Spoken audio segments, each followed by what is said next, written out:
Hello, and welcome to Road to Wilds, a Monster Hunter retrospective. For the first video in this series, I'm going to have some B-roll of my Let's Play of Monster Hunter 1 on the PS2 in the background. If you'd like to check it out, you can click here. Anyways, let's get on with the show.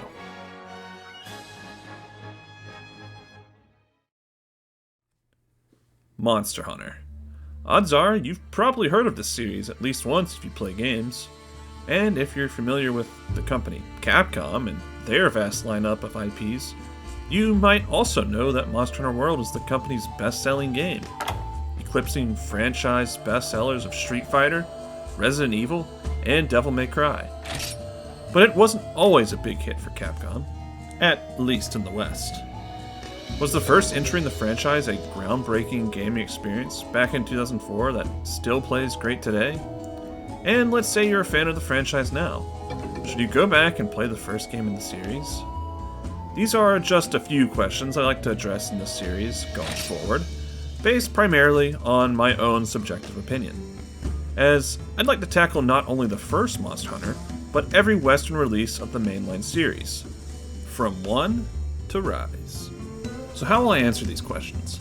My main methodology for getting impressions from each of these past games is to play through the village portions, offline or solo portions of the games far enough to where I can reach a credit screen. Obviously I'm missing out on a huge component of the game, the multiplayer, but I feel like each of these games are good and fun enough to stand on their own solo. So without further ado, let's go back to where it all began, 2004, with the franchise's first entry, Monster Hunter, on the PlayStation 2. I'm going to refer to this title often as Monster Hunter 1. Thankfully, Capcom hasn't gone the Final Destination, Ghostbusters, Fast and the Furious, or Rambo route. They haven't reused the name in some form of a reboot yet. But this way, we all know I'm referring to the game and not the franchise. Cool? Cool. So, flashback to 2004. Jeez, 20 years ago. And slight tangent, I'm a bit of a Monster Hunter old head. Some of the reasons I wanted to make this series are, well, 1, I love Monster Hunter, and 2, I've been with the franchise since the beginning, in the West anyway, so I might have some interesting insights. Maybe? I'll let you be the judge. At the very least, I hope you're entertained. Anyway, back to Monster Hunter 1. Now let's answer that first question. Was Monster Hunter 1 a groundbreaking gaming experience back in 2004? Not really. I mean, it was great fun, mind you, but it didn't really do a lot to stand out among other games at the time, especially in the West. That said, one of the things that drew me in with Monster Hunter was its similarities, gameplay-wise, to other great action RPGs of the day, like Diablo 2, the Baldur's Gate Dark Alliance games, and my favorite, Phantasy Star Online. The basic formula and gameplay loop for Monster Hunter 1 is still very much the same as the series' most recent entries. Go out, hunt monsters, gather materials, return, make gear, slash items, do it all over again, scaling up in power and difficulty as you go. Going back to Phantasy Star Online, the formula is somewhat similar. Where the games overlap the most though is in their multiplayer. Back in the mid-2000s, you could plug your PS2 up to your Ethernet cable, hop online, and hunt with fellow hunters. It was great, and definitely gave me feelings of PSO. The same rules apply in Monster Hunter 1. As most recent games, 3 deaths or carts, and you're out. So the game placed a big emphasis on mastery of its controls and understanding the behaviors and movements of the monsters you were fighting. Online hunts in Monster Hunter 1 were about what you'd expect from a multiplayer game from the mid-2000s. It was sink or swim for beginners. If you were carting more than once a hunt, your fellow hunters would probably ditch you. That's not to say there weren't nice folks back then, but my memory of the environment was, don't be dead weight. Communication was done exclusively through keyboard text chat. From what I recall, the chat suite was very rudimentary. I remember having very small character limits, and the text was formatted odd when you send a message. So words ended up being broken up and spaced weirdly. You'd often find experts would showcase strategies like headlocking or wing clipping on certain monsters to basically stunlock them and trivialize fights. This was really effective against Rathian, Rathalos, to my memory, probably Kutku and Gypsaros too. So the online was fun, but kind of brutal. So why wasn't the game a big hit?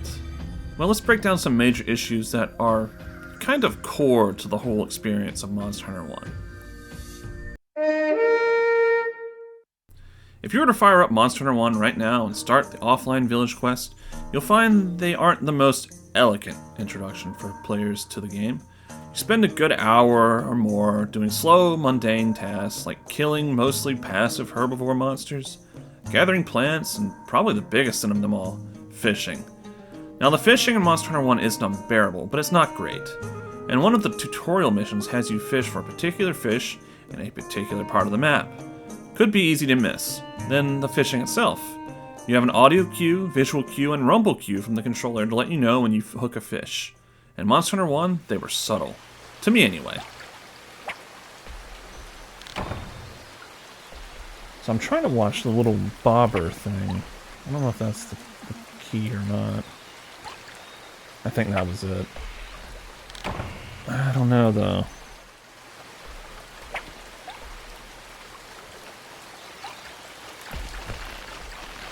Please be the sushi fish. Hey, alright. I spent a good couple minutes after getting the fish I needed just to see if I could fish up some more, and I didn't really catch on to the cues even then. Okay, so clear the fishing and the boring gathering, herbivore killing, meat cooking. Well, I hope you're okay with Sword and Shield because you are stuck with it until you buy or make another weapon. Future games address this issue by giving new characters basically one of every weapon type to choose from at the beginning in their inventory.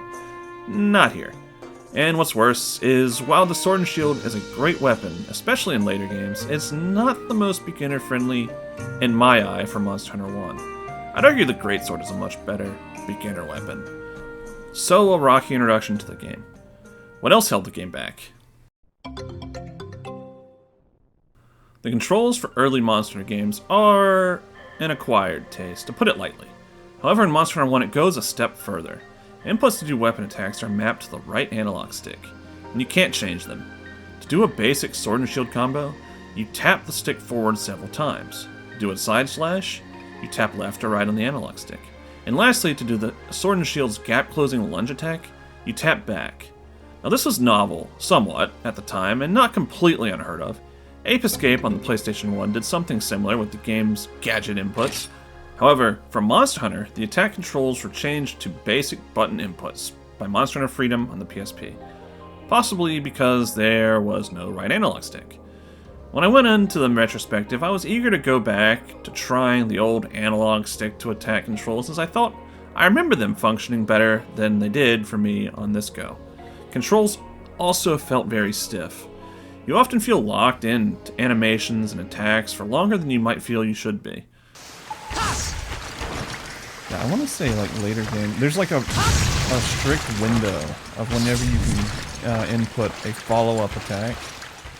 If you don't obviously input it within that window, you're just going to stand there like an idiot, holding your weapon as you draw it back. So it leads to the controls feeling kind of stiff. Let's see if I can show you what I mean.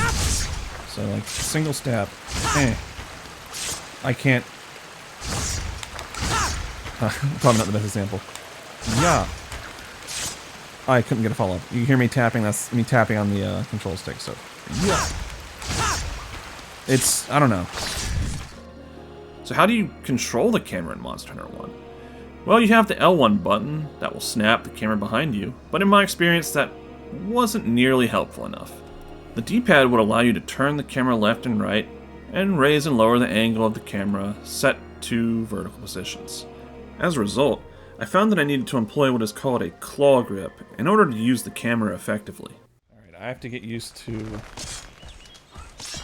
the controls again, because I will try to put up a visual of just how you have to kind of play this game.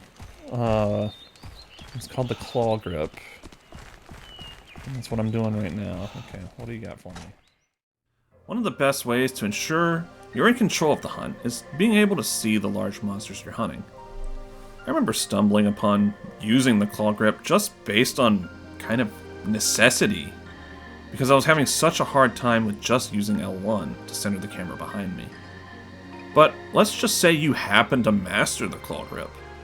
Well, you still have to deal with the atrocious issues the game has with the camera getting hung up on walls or almost completely obscured by foreground obstacles. So yeah, not great.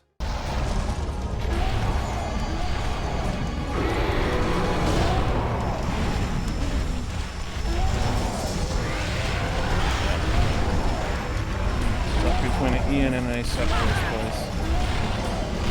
Yeah. What are you gonna do? Just don't be in that situation. That's what you're supposed to do.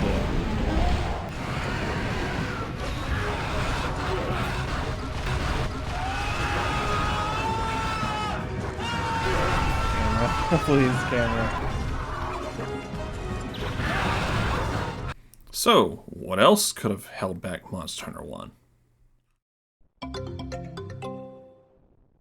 I put this at the least of the game's problems. For me, I don't really mind the lack of a story, in a Monster Hunter game anyway, but it's definitely a thing that could keep a beginner from getting into the game. The lack of a narrative thrust besides go kill a monster, get its hide, make it into cool armor and weapons, coupled with the difficulties mentioned earlier, it could easily discourage a beginning player from getting further into the game.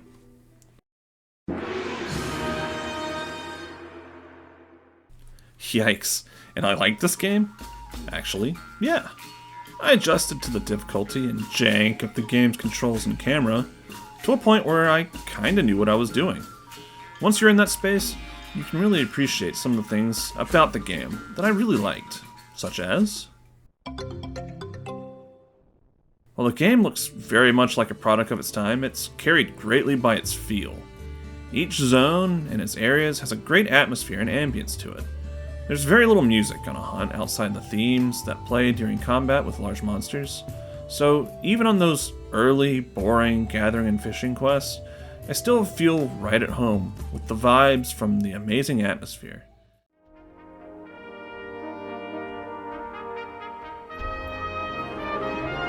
And I could be a little biased here, but I still think this looks pretty dang good for a PS2 game.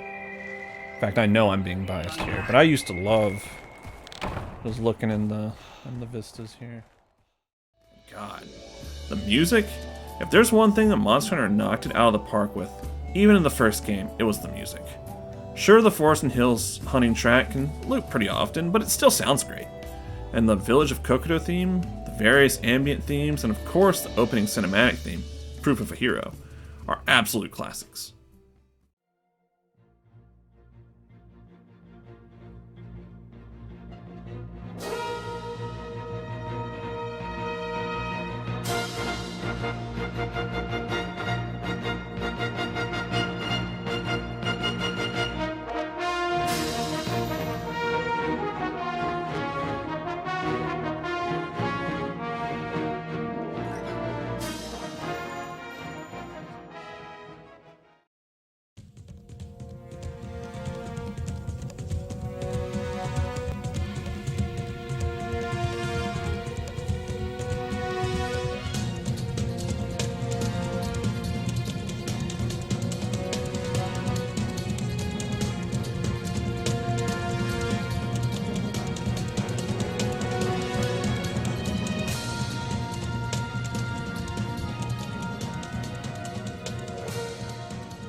Since there aren't levels in the traditional sense, there is a very rewarding feeling of mastering an encounter with a monster.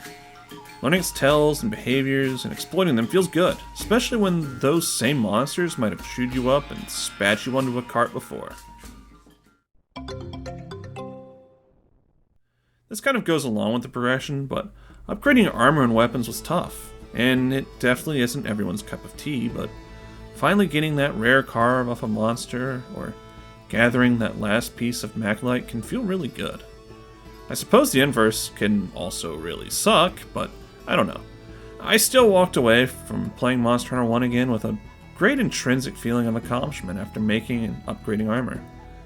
Especially when it's not just given away. You end up feeling a lot more attached to your weapons and armor since you had to go through so much hardship to get them.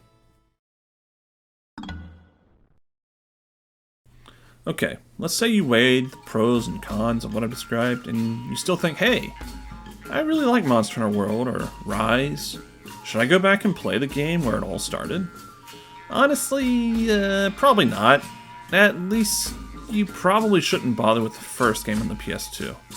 So let's go into some reasons why. If you played future Monster Hunter games, you might know that most have what are called village quests, maybe offline only, maybe even solo only, as well as the online portion of the game, or town quests. With Monster Hunter 1 on the PS2, you can no longer play the town quests. The town portion of the game is locked to playing online only. And since the servers for the game have long since gone offline, you can't access the content of the game that is exclusive to online. Now, I'm sure there are ROMs of Monster Hunter 1 or other various means that exist to sidestep the whole issue, but I'm specifically talking about playing the original Monster Hunter 1 on a PS2 without any bells or whistles. So, what is unavailable in the offline-only mode of Monster Hunter 1? Well, there is no high rank or plus quest outside of one quest, maybe? And you can't hunt Lao Shin Lung, Kirin, or Fatalis. Also, you cannot access the town, Minigard, and its NPCs that sell a lot of valuable items that you cannot get from the NPCs in the offline village. Even the more recent Monster Hunter games have the occasional third-party, out-of-nowhere attacks from a Jagras or other small monster while focusing on a battle with a large monster. This can be pretty annoying, but oftentimes they're easy to take out in a hit or two, or they'll be taken out by a stray tail swipe, body slam, or fireball from the large monster you're fighting. This is not the case in Monster Hunter 1.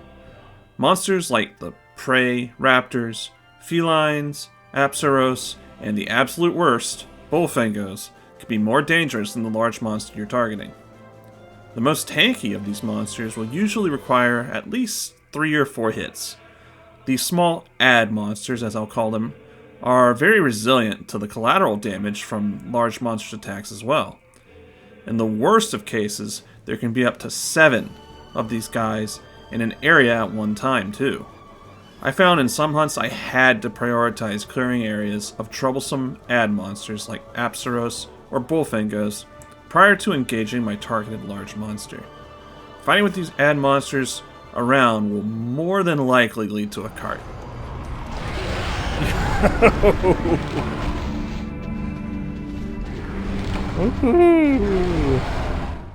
Thankfully, it seems some of these monsters won't respawn if killed, like the Bullfangos and Apsaros. However, other troublesome monsters like Vespoids and the Prey Raptors will constantly respawn. I imagine this would be infuriating to new players. I was reminded the hard way in this playthrough that most of the time you're not just fighting the monster in Monster Hunter 1, but all their little friends too. One of the biggest roadblocks to progression that I completely forgot about from Monster Hunter 1 was the need for Zenny, the game's currency.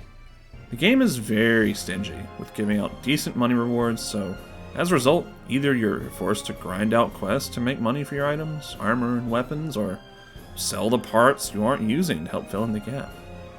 In my playthrough, in preparation for this video, I found myself doing the latter, selling excess parts to make the necessary upgrades to my lance, armor, gathering tools. This wasn't much of a roadblock for me, but it could be the biggest for other players, especially those not familiar with how rudimentary the first games were. If you only played World and Rise, you may not know that each zone is split into areas, each separated by short loading screens. I've met some newer players that absolutely hate this aspect. Doesn't bother me. Some of the other old janky things are the fact that you can't even preview the appearance of your armor prior to crafting it. Hell, you can't even see what skills the armor has. You just have to know or look it up in a guide. You have finite resources when it comes to gathering materials, such as pickaxes and bug nets. If you run out while you're on a hunt, then that's too bad. You're done gathering for that quest. You better have some Zany to replace them all for the next time you want to go gather. You can even run out of whetstones to sharpen your weapon. Yeesh. I have to mention the game's combination system as well. In more modern entries, combining items is 100% successful. Not the case in Monster Hunter 1. You have a chance to fail combining basic items based on a percentage. For example, potions have a 95% success rate to craft when you combine a blue mushroom and an herb. Each combination has a success rate tied to it, and you can increase your chance to succeed at combining by having combo books in your inventory. Oh, and the inventory. Future games have your inventory split up between tool items like your barbecue spit, whetstone, ammo bags, and your actual usable item bag for things like potions and antidotes. In Monster Hunter 1, all of your items are in an inventory pool of 20 item slots, and it can be kind of frustrating. This includes tools, items like potions, flash bombs, as well as items you gather or carve off monsters. I found myself dumping items I needed the least during quests and hunts, as my inventory would fill up pretty often. This kind of goes without saying, but there are far fewer weapon types, and weapons in general, in the first installment of the series. Your options are sword and shield, lance, greatsword, hammer, light bowgun, and heavy bowgun. Dual blades are here too, but they're actually a spin-off from sword and shield weaponry. Kinda interesting. This isn't much of an issue for an old head like me, who mostly only ever uses these weapons anyways, but I could see how newer players could have a hard time coming back to this game when their favorite weapon just isn't here. So I figure now is a decent time to talk about how some weapons function now versus how they did back in Monster Hunter 1.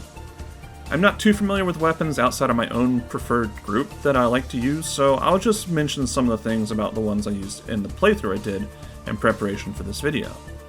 Greatsword, for example, is a much different beast from its more modern iterations.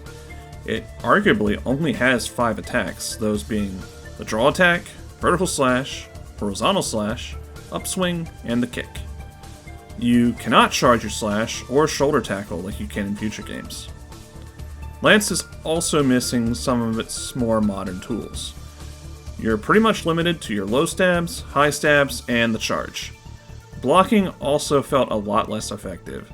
It felt like it was a lot easier for attacks to hit behind my shield when coming back to this game. So, one more thing. Let's talk about egg quests. From what I can tell, only one of these quests is required for you to reach the ending of the village quest. And that's one too many. These quests are the bane to a hunter's sanity, and they may be the worst in the franchise's first entry. For those who skipped out on doing these quests, you are basically tasked with going to a monster's nest, snatching one or more eggs in said nest, and slowly carrying it back to camp, all while navigating difficult terrain and angry wildlife. If you played some of the more recent games like World and Rise, you may have done one of these quests and thought, yeah, that wasn't fun. Hopefully I don't have to do any more of those. Thankfully, the newer games have a lot of different tools and mechanics that make egg quests more manageable. Stuff like the transporter skill and the fact that you can take slight hits and longer falls without the egg breaking helps immensely. Monster Hunter 1 is not so forgiving. It even goes the extra mile to mess with you. So let's say you're running into the nest to get the egg. A proactive hunter would make mental notes of locations in the area that are narrow and crowded with monsters, so they will avoid those areas when they are slow and encumbered on the return trip with their egg. An even more proactive hunter might clear out the area of monsters on the path back to the camp with their eggs, since, in some cases, monsters like Velociprey and Apsaros won't respawn. Now, you're a good proactive hunter, and you do both. So you go and pick up the egg, and you go into the next area, only to discover not only has everything respawned, but the monster locations have changed. I'll say, as they are in different spots now. I even found that monsters that previously would not respawn did respawn after killing them. In the case of Velociprey, Genprey, and Eoprey, you can dodge their attacks by doing an almost serpentine running pattern, but at times it feels like some of their attacks unavoidable, even while spraying with Dash or Mega Juice. And even their weakest attacks cause you to drop the egg. These are usually the most common hurdles while delivering eggs. You might as well go ahead and drop the egg and restart if a large monster like Rathalos shows up and you're trudging through an area. Pretty much your only boon while doing these quests are Dash and Mega Juices. These temporarily give you an infinite stamina buff, so you can sprint for your entire run back. While these are helpful, I did find myself still getting hit while carrying eggs with them active. And if I spent long enough running with an egg only to get hit, I ended up using a good portion of the juice's active time and would need to use another to try again. Couple that with the fact that materials to make juices are pretty uncommon and would require farming time to make more, and you have yourself a stew, nay a gumbo of frustrating elements culminating in one little quest. Now, again, only one of these quests is required to reach the ending, I think. I did it early on in my playthrough anyway, so I'm not sure if leaving it incomplete would have roadblocked me. And that one early egg quest isn't too bad, and it only requires you to turn in one egg. The other egg quest that I did was done so I could get an item required to upgrade my lance to its final form. That being the commendation. That's the item you need. And this egg quest, Bring Me Eggs, this is the quest that is the problem. I've done these annoying quests before, a lot, so I kind of know how to handle the BS the game throws at you, and I think I'm pretty good at dealing with the frustration that comes with the inevitable failure that comes with doing these quests. I can't imagine how a new player with a far lower level of tolerance for the game's BS would react during these quests.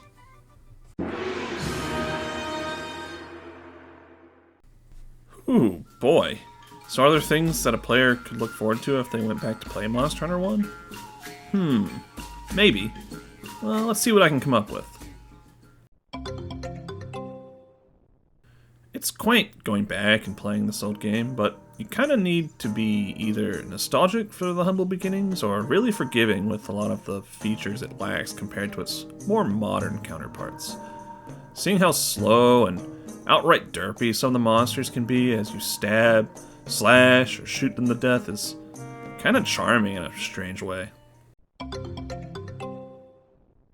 Going back to players who have only played World or Rise, they may be interested to see some of the lesser seen monsters.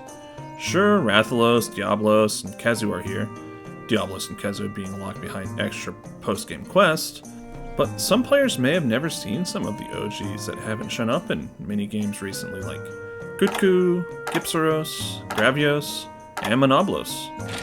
Just a shame we can't see old Lao Shan in this one.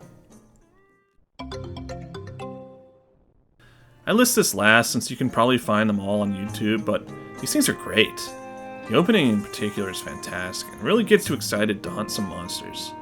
The ecology videos are great too, with how they get across that these monsters are existing in their own world outside of finding hunters.